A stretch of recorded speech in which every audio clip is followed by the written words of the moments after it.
Hello everybody, this is John Hall here, and I'm going to be doing a tutorial of wood engraving. So what we're going to do is we're going to find a piece of wood that is not too wet, not too dry, obviously. It can be done with treated wood or just, a stick that you find somewhere out in the woods. It doesn't really matter. There's bits for the engraver tool that we're going to be working with, and we're going to have to choose a certain tip that'll go on there to deal with the kind of wood that we're working with. Now with engraving, you can do it on wood, glass, steel, just about any type of material and not really have an issue with it.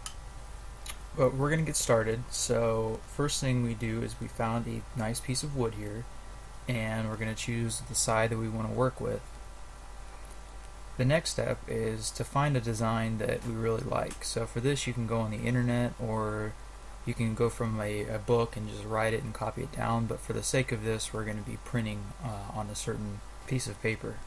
Okay, so now that we've found our design, the next step we're going to do is to choose our tip that we're going to be working with. So for this, I've chosen a diamond tip that is usually used for steel, but it's very accurate, and I think it'll do what we want it to do in this situation.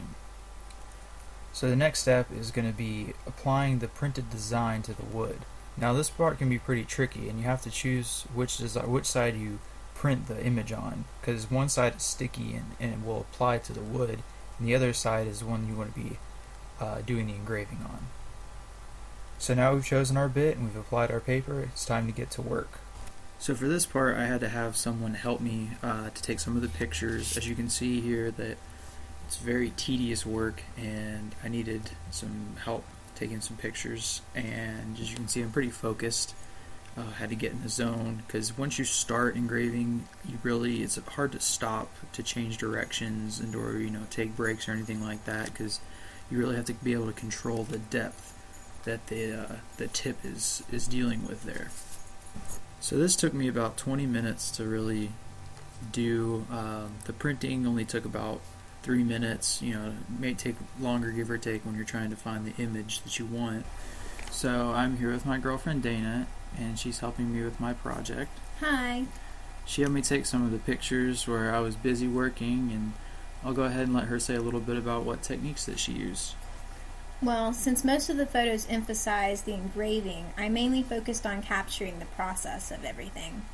I used the rule of thirds and took care to notice the composition and paid real close attention to the focusing and the zooming in and out of each shot, which you want to focus in on the engravement, so it's really necessary for you to know when and where and how things are positioned when taking a picture, or you'll fail to capture any of it. As you can tell, she really knows what she's talking about, and she's part of ETSU Honors College and part of the School of Arts here at ETSU. Additionally, you can find her YouTube channel, xMyeli, and she does some really cool editing and stuff like that. So coming towards the end here, this is where I finished the engraving portion of it, and now I just wanted to fill in the spots and kind of tidy it up a little bit. I used some sandpaper to smooth out the inside of the design that you see here, and I went outside and used a spray paint can, black spray paint, and hit it with a coat of that, and then went back and hit it with another coat, and it ended up coming out what you see here. So I hope you enjoyed, and maybe there will be many more to come.